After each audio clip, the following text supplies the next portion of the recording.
Shalom, damai di hati, shalom. Bersyukur kepada Tuhan, kita lagi sudah memasuki minggu yang kedua di bulan Oktober 2022. Dan kita lagi memulai dan mengawali semua kerja aktivitas kita, pelayanan kita bersama dengan Tuhan dalam persekutuan ini. Saudara-saudara yang dikasihi dan diberkati oleh Tuhan Yesus Kristus, berbicara godaan, cobaan,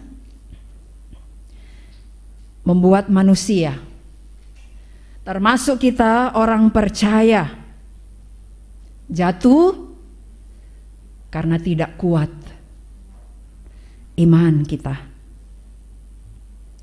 Tapi godaan ataupun juga cobaan bisa membuat manusia ataupun juga orang percaya tetap bertahan karena memiliki iman yang kuat.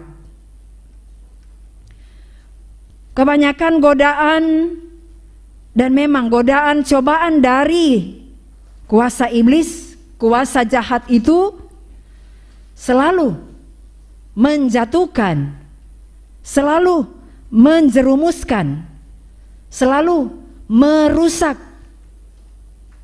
kehidupan kita manusia. Nah, kita orang percaya apalagi menjadi incaran dari iblis, dari kuasa gelap, kuasa jahat. Karena itu marilah kita belajar bagaimana kita bisa melawan godaan kuasa iblis. Seperti pembacaan Alkitab kita pada saat ini dalam kitab Injil Matius pasal 4 ayat 1 sampai ayatnya yang ke-11 yang sudah kita baca tadi. Saudara-saudara, kitab Injil Matius berisikan tentang kabar baik, yaitu tentang Yesus yang adalah Injil itu. Kabar baik tentang Yesus Kristus sebagai Mesias, Raja, Juru Selamat yang sudah dinubuatkan oleh para nabi di dalam perjanjian lama. Apa yang sudah dinubuatkan oleh para nabi itu digenapi di dalam diri Yesus Kristus. Ini karena untuk menyelamatkan manusia, saya dan saudara-saudara, menyelamatkan dunia ini yang berdosa. Allah datang ke dalam dunia menjelma menjadi manusia di dalam Yesus Kristus untuk melaksanakan misi keselamatan itu.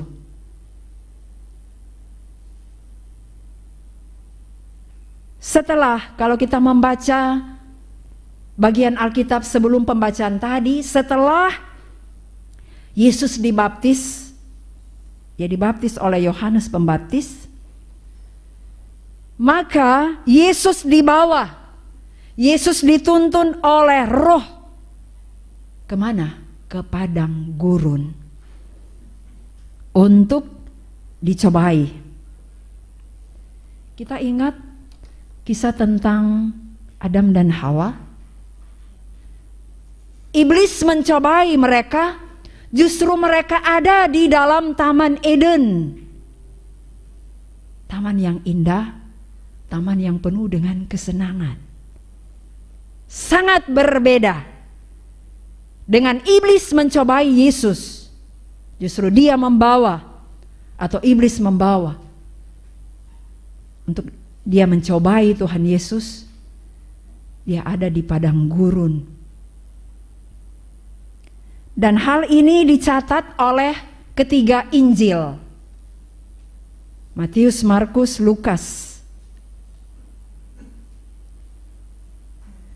Gambaran sedikit tentang kalau berbicara padang gurun, berarti tempat yang dikatakan tempat yang gersang, suasana terasa hampa, seperti tidak ada kehidupan.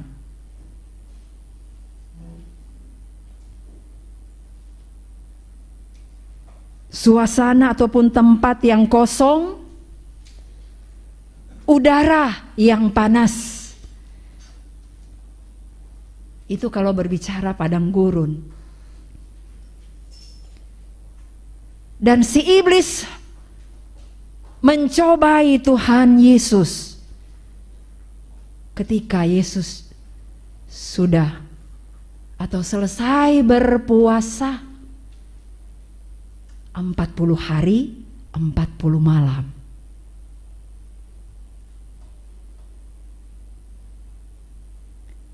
Dan Allah Bapa mengizinkan Yesus untuk dicobai oleh iblis.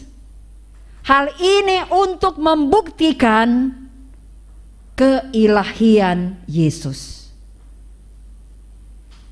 Karena Yesus ketika dia hadir dan datang ke dalam dunia, dia menjadi manusia seperti kita. Walaupun dia adalah Allah, tapi dia menjadi manusia seperti kita. Dalam teks bacaan yang sudah kita baca tadi, iblis mencobai Tuhan Yesus dalam 3 bentuk. Yang pertama di ayat 3 dan ayat 4, sekaligus juga bagaimana Yesus melawan kuasa iblis. Pertama itu godaan terhadap keinginan daging. Jadi iblis tahu bahwa Yesus pasti lapar karena baru selesai berpuasa. Maka iblis melancarkan serangannya. Itu pada ayatnya yang ke-3. Jika engkau anak Allah, perintahkanlah batu-batu ini menjadi roti.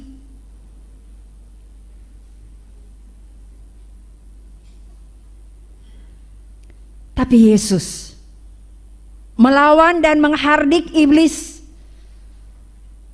di ayatnya yang ke-4, bahwa manusia itu hidup bukan hanya dari roti saja, tetapi dari setiap firman yang keluar dari mulut Allah.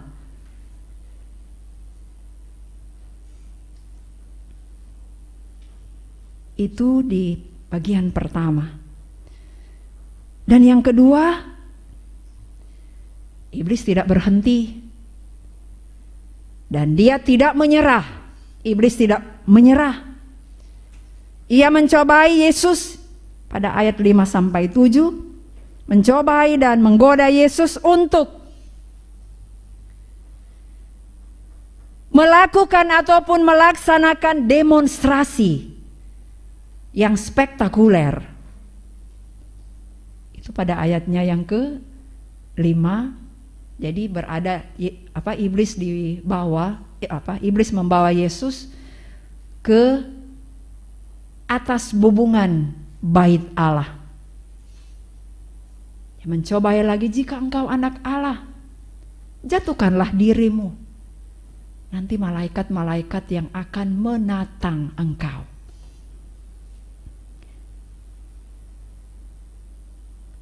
Godaan ini adalah godaan untuk diakui dan dipuji. Biasanya kalau sekarang ini kalau banyak yang melaksanakan ibadah-ibadah KKR, ada peristiwa-peristiwa yang spektakuler yang torang jaliyah. Jadi lain kali bukan lagi tuh Tuhan yang dipuji, tapi tuh so dia pengkhotbah, manusia. Tapi Yesus tidak terpengaruh. Yesus tidak tergoda. Yesus menjawab di ayatnya yang ke-7. Ada pula tertulis, janganlah engkau mencobai Tuhan Allahmu. Kemudian yang ketiga, godaan yang ketiga adalah godaan terhadap keinginan untuk memperoleh kemegahan-kemegahan duniawi. Yesus diminta untuk menyembah iblis. Jadi iblis membawa Yesus juga ke tempat yang tinggi, di gunung yang tinggi.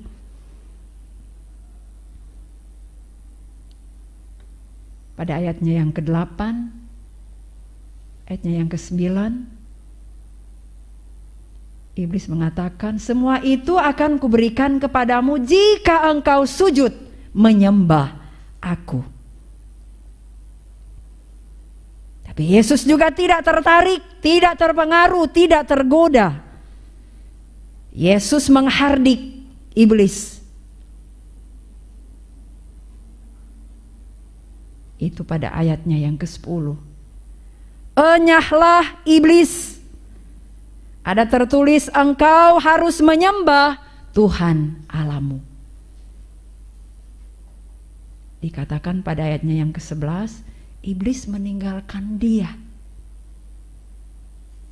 Berarti itu iblis bahkan sampai saat ini masih ada berkeliaran, ada di sekitar kita. Kan dikatakan meninggalkan, nya ndak ada bilang so mati atau so nya ndak ada. Iblis itu tetap ada sampai sekarang ini. Ada di mana-mana. Nah, saudara-saudara yang dikasihi dan diberkati oleh Tuhan Yesus Kristus, setiap manusia, setiap orang percaya sampai pada saat ini terus dan terus berjuang, berusaha untuk melawan serangan-serangan iblis. Kalau dalam bahasa Ibrani itu iblis itu Satan, setan.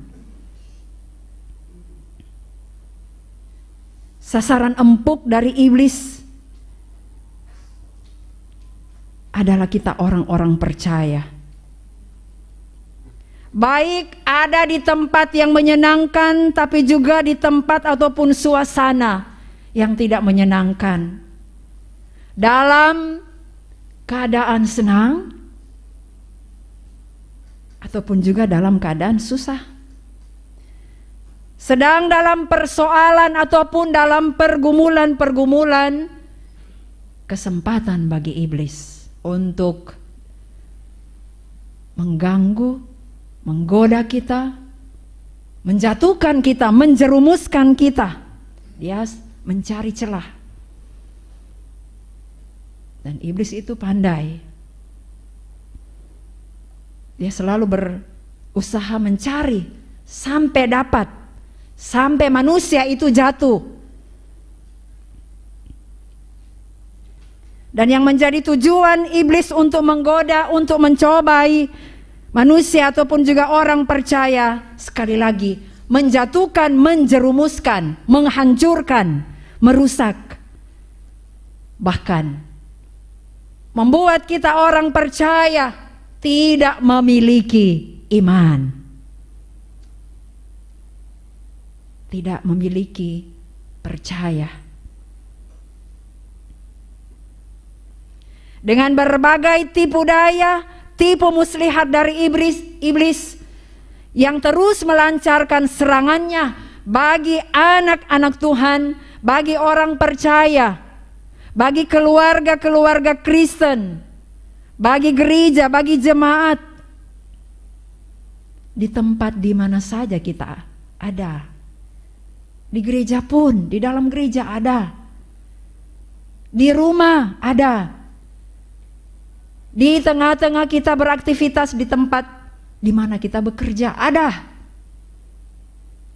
Banyak tawaran-tawaran dari kuasa-kuasa jahat, kuasa iblis. Sekali lagi, iblis ada di sekitar kita, menjadi tanda awas bagi kita. Dan tentu seperti Yesus menghadapi godaan iblis, dilawan oleh firman Allah. Kalau kita membaca bagian-bagian ini, Yesus melawan dan menghadang godaan dari iblis melalui firman Allah. Ada tertulis sampai 3 kali. Tertulis di dalam Alkitab.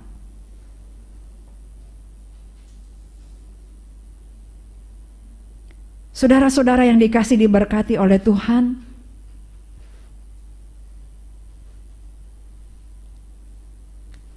sebagai contoh yang praktis, hari Minggu adalah hari Tuhan, hari kita untuk beribadah.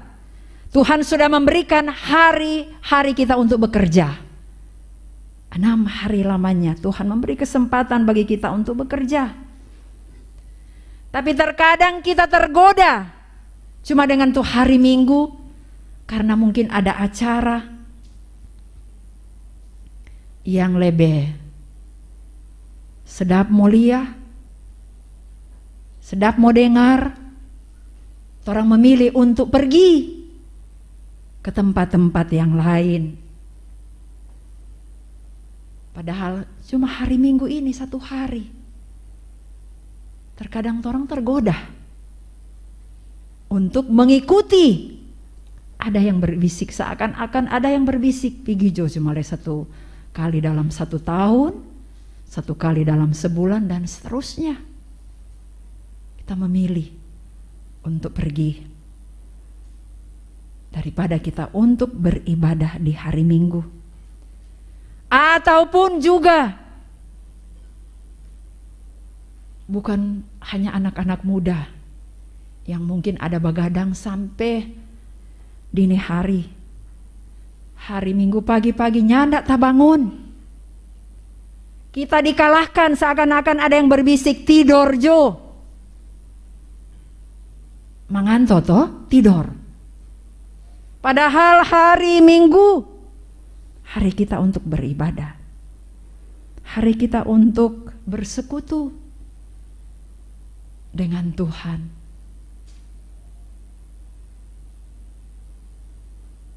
Begitu juga dengan keinginan-keinginan untuk diakui, untuk dipuji-puji, membawa kita manusia pada kesombongan, pada keangkuhan, dengan mungkin pencapaian-pencapaian di setiap kerja kita. So bukan lagi puji, mengakui Tuhan, tapi lebih ke diri sendiri. Kita kuat-kuat, kita kuat mampu, kita ada segalanya. Sampai kita ada seperti ini. Sampai kita boleh jadi orang yang terhormat, orang yang terpandang, dan seterusnya. Demikian juga dengan harta kekayaan, jabatan kekuasaan, seperti dalam bacaan kita tadi di pencobaan yang ketiga. Hal ini juga menjadi sasaran empuk dari iblis, sehingga kita terjebak dan mengandalkan hal-hal yang bersifat sementara, bersifat duniawi, tidak kekal.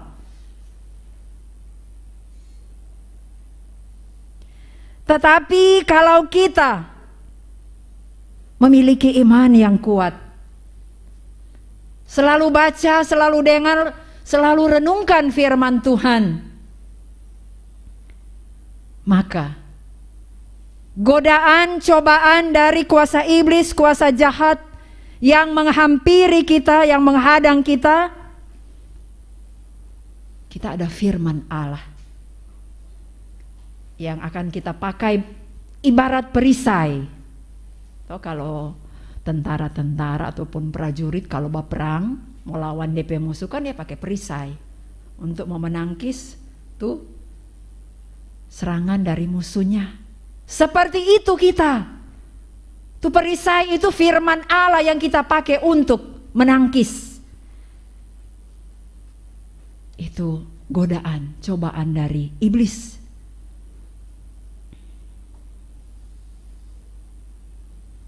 Masih banyak hal, masih banyak contoh-contoh. Mungkin kita memiliki, kita mempunyai pengalaman-pengalaman pribadi kita. Ketika kita berhadapan dengan godaan, cobaan. Mungkin ada yang sadar ataupun juga ada yang tidak sadar. Sehingga bisa terjerumus, bisa jatuh ke dalam jerat dari iblis. Saudara-saudara yang dikasihi diberkati oleh Tuhan, hari ini kita akan sehidangan sebagai warga Sidi Jemaat. Kita akan sehidangan dengan Tuhan dalam perjamuan yang kudus. Tuhan Yesus yang adalah roti dan air kehidupan yang akan terus mengenyangkan kita supaya kita kuat, tidak akan tergoda dengan rayuan-rayuan, tipuan-tipuan dari kuasa jahat. Memang orang juga perlu makan toh untuk tubuh jasmani kita, makanan. Tetapi yang lebih penting lagi adalah makanan rohani, yaitu firman Allah. Kita jadikan untuk melawan akan godaan-godaan kuasa jahat.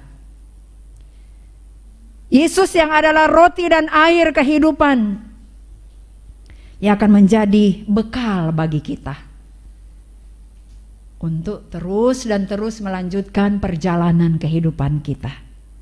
Kalau orang soalnya tidak cukup bekal, nah gampanglah tuh iblis melawan kita ataupun mengganggu kita, menggoda kita.